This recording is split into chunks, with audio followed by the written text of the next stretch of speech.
Greetings and welcome to the Witching Hour. I've made an art goal for every week of 2021 and this week's goal is working on my style. I thought I'd sort of set up a baseline and make a fun video by redrawing some of my older art. The first piece is from August 18th, 2019. Yeah, 2019, so about a year and a half ago. And the second one is from February 19th, 2020, so that's just about a year ago. Now that we've sort of learned how old these pieces are, it's time to look at them, which I kind of avoided for a long time. And yeah, I do regret this a lot. Ooh. One thing I hadn't realised is how big my files used to be. This piece is 1572 by 3848 pixels. That's roughly 41 by 101 centimeters, which is excessive. Speaking of excessive, I'm not sure if this is just a file size that is kind of like making it weird, but the torso looks quite long, like quite a bit far down. So I'm going to see if it is or if it isn't. Another thing I'm noticing is that the past me had no concept of weight distribution, as neither of the legs are supporting this girl's weight. I don't know what's going on there. I honestly can't tell if like one of them was meant to be or not, but I'm sure we can fix that this time. Her feet are also very like oddly attached to her, like in a very strange, almost glued on way, and they're tiny. However, at least her torso isn't actually too long, that was just me, so small blessings here. Okay, I think that the hair is meant to be a gradient, but it's not. I don't know who I thought I was going to be fooling with this, but it's not a gradient. The lines are also really thick and like chunky, and I think this is before I learned about like how pressure sensitivity works and how line weight works. Although this was only 4 months after I got my tablet, so I can't say too much. I'm not quite sure what these folds are trying to show me about either the form or fabric of this jumper, I think. But there are not folds where there should be. This is why studying is important if you draw, or else you'll be stuck with spandex sweaters because I'm not sure what else this jumper could be made of. Like, or at least like the sleeves are spandex and the rest of it is like regular jumper material. I'm reading too much into this. Far too much into that, I'm sorry. Also, as a little side note, this collar is huge, and I'm not quite sure why. I think it might be like my way of making it look different or unique, but it just looks strange, so I'm not sure if I'm going to keep that. Hands, what more can I say? They're difficult, but I don't think sticking the fingers together would help.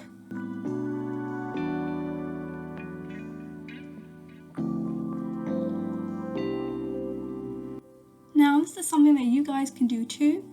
Turning your drawing monochromatic can help you make sure that there's contrast.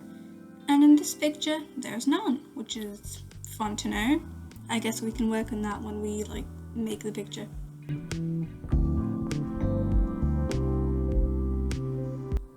Yep, those socks sure are thick.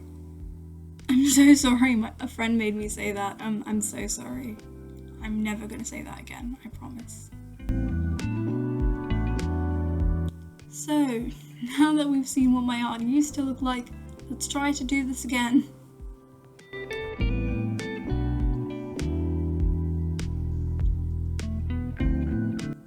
Obviously, I started with a sketch, or more accurately, the anatomy of a sketch. I start with the anatomy so that way I can kind of leave it there and then focus on the more fun stuff, and I'm not worrying about, oh, is this accurate, is this good enough? And I just have it like done and dusted, you know? However, it is important to keep checking because sometimes when you add things, the anatomy can get lost, so I try and make sure I do that, but this is probably the only time where I actually try and look at it with like muscles and stuff. Now that I've finished that part, I add a second sketch of the anatomy, and this one is much cleaner, so I can draw over that and know like where everything is, because the old one was quite like messy and there was a lot of scribbling and this general weirdness going on there, so I made this one much nicer.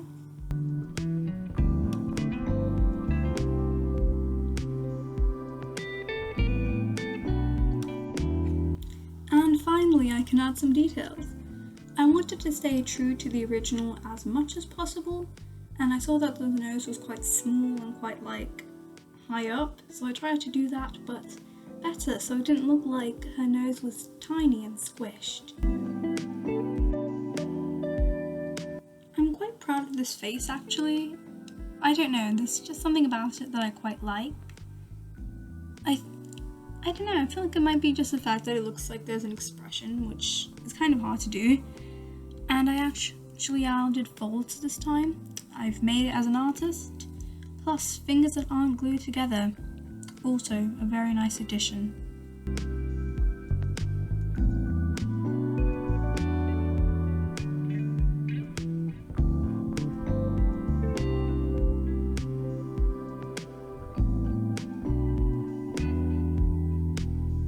This skirt was quite difficult actually. I guess I know what to focus on next time, so I guess that's a good thing.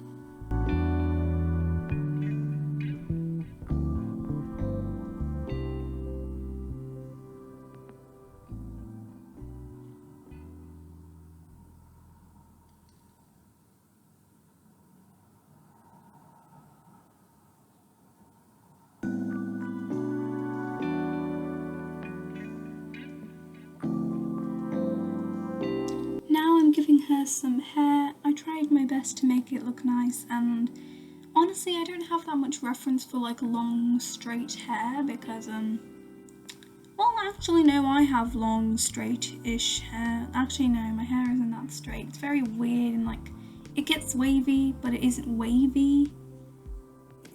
I don't know what to call it. I'd call it a bird's nest. That's what my hair is. So I kind of had to like look around for like references, but not really references because I wasn't really copying them or like trying to get anything from them. I was just trying to figure out what hair looked like. Sounds kind of sad. I tried to keep the colours the same, but it didn't really work because of the bad contrast of the last piece. So I tried my best while still making it better. Also, I'm just going to go on a little bit of a tangent, but why is filling in the flat colours so time consuming? I don't know how other people do it so quickly, but I want to learn. I want to learn the secrets because I honestly don't know how. Now, I think this is mainly because like the line art, you can't really call it that, but whatever it is that I use isn't like normal line art, you know, it isn't like filled in lines, it's more just like a pencil texture brush, and then I kind of just color over it, and I like that the way it looks, but at the same time it gets really annoying to try and fill things in. So I'm wondering if anyone knows how to do that without having to put in around half an hour of effort just to put that in. And that's why I get really like really lazy when it comes to details, because I'm like, no, that would take ages to fill in, I'm not going to do that. But I really want to try putting in like lots of intricacies into my work without having to like switch over to like full line art. So I'm wondering if there's a way, maybe some artists out there can tell me. Anyway, so I finished this piece. You can see the finished thing at the end of the video, so stick around please. And I've just about finished it here. Now here's the second piece. Already I can see that I was kind of lazy because of the amount of overlaps and like gaps in the colouring I can see. Well, hopefully I can avoid that this time. And by hopefully I mean surely I can. Now this piece is also huge. This time it's 1500 pixels by 1750 pixels, which isn't as big as the first one, but like it's still quite large. And the chin kind of stuck out to me, so I might want to keep that just as a character design choice.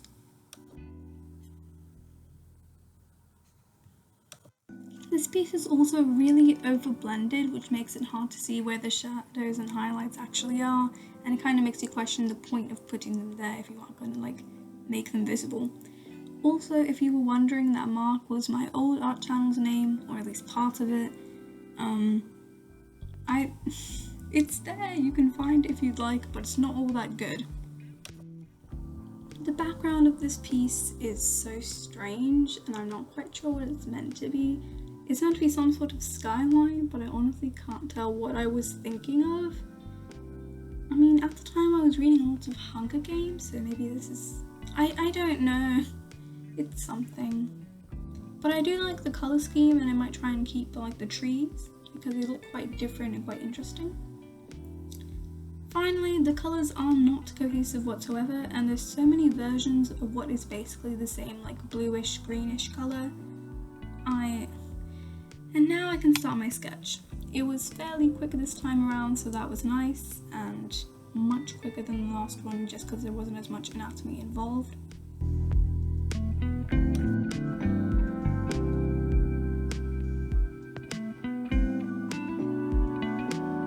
I kind of go back and forth with the expression a lot on this piece, so if you can see it change randomly, it's because I can't stick to one idea. So because in the original she's making this sort of like smirk, but I'm not really sure why. Like there's no story behind it, so I didn't really want to keep it because it would just look strange, and I didn't want to say that I was getting better at expressions, but at the same time that wouldn't really be sticking to the original. So it was kind of this weird monopoly of what should I do. This is where I started adding freckles. Like I said in my deku video, which will be in the iCard above, I love drawing freckles. They're like little constellations on one's skin, and they're absolutely beautiful, and yes, I love drawing them. Admittedly, I didn't put much effort into the ruffles, which I'm kind of sad about because I think I could really have highlighted them and like sort of shown my progress in drawing like flowy fabrics. But I guess not today. Also, more freckles.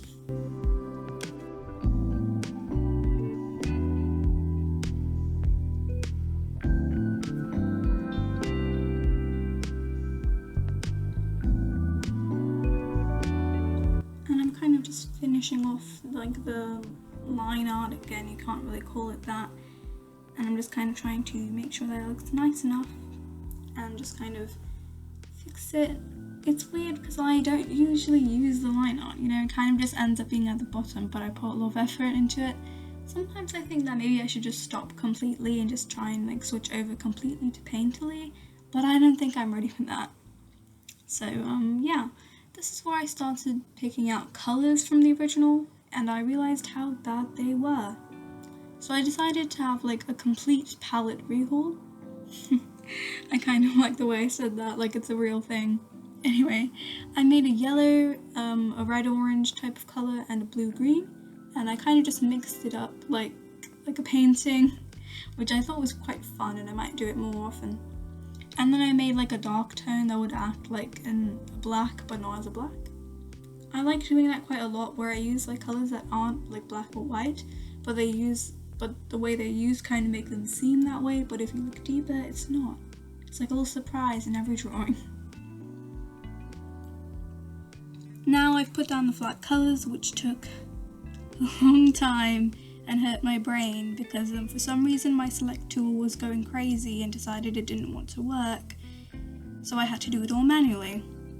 Now I know why past me hated like colouring sketches in, because it honestly took ages. It took like the majority of the time it took to make this piece, and by the end of it I was so tired, and I feel that really like took a toll on how good this piece could have been, so I'm really sad about that. But I fixed the bug that was ruining my select tool. It was basically just like I was pressing the hotkey to get it, but like at the same time that hotkey was also for something else, so it kind of ruined it. So now that I fixed that, I can use it again, and I'm kind of sad that I didn't do that earlier. But oh well, little mistakes, happy accidents and all that.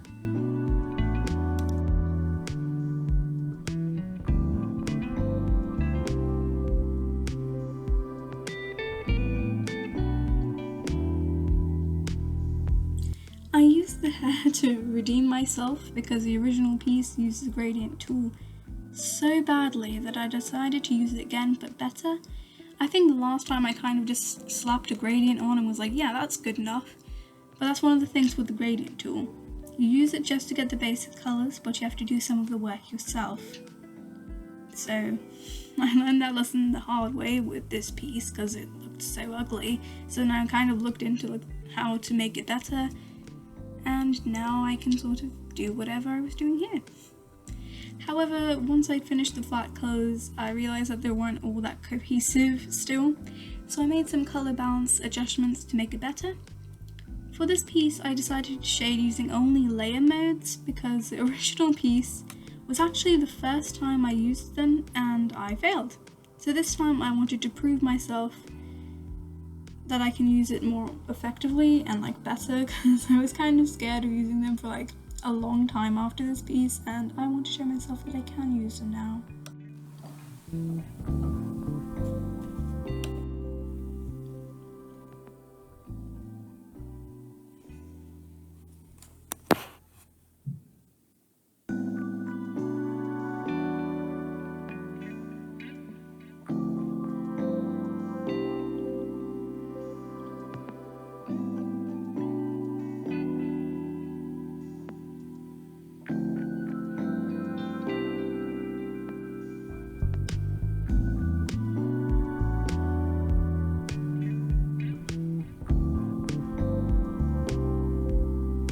The hair went surprisingly well, especially since I was kind of tired at this point and was going on autopilot completely, which I think you can tell the most when I'm doing this shirt, so look out for that, I guess. Look for my little "I'm not doing this because I want to" ticks. I think you can probably tell because everything gets very like basic, basically. Like, I don't try and do anything interesting, I just kind of, yes, this thing should be shaded this way, let's do that. My brain just goes on autopilot after like 2 hours of drawing.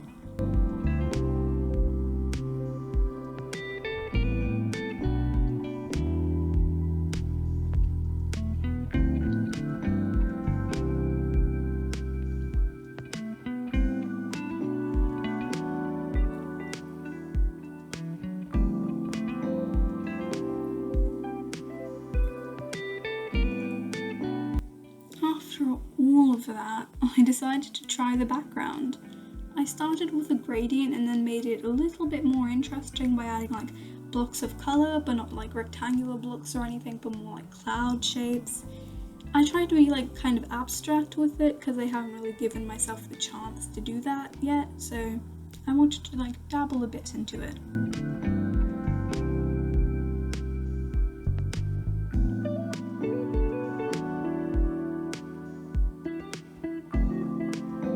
And here is the first finished piece. I quite like it, especially when I can see it right next to the original. It took me an hour and a half to make, which is quite long, but I think it was worth it. I honestly love doing redraws as a kind of an ego boost almost, which sounds kind of bad, but it's important. As like artists, we kind of put ourselves down constantly. We're always like, oh, this person's better than us, this other person's better than us. So I think it's important that sometimes you see that you're better than you like 2 years ago. So it's good for you to have an ego boost. And here's the second piece. Again, I can see a lot of improvement and hopefully we'll be seeing more in the future. Anyway, you guys are free to critique respectfully, of course, and tell me what you think. Knowing that I've given others something to think about or talk about is my biggest motivation, so feel free to let me know about whatever is going on in your mind. And thank you so much for watching, honestly. Like, it's weird how like one person watching this is honestly my only goal, like for at least one person to see what I've done. Thank you so much for watching. Please remember to like, subscribe, all of that fun YouTube stuff that you can do. Thank you again, and I'll see you again at the witching hour.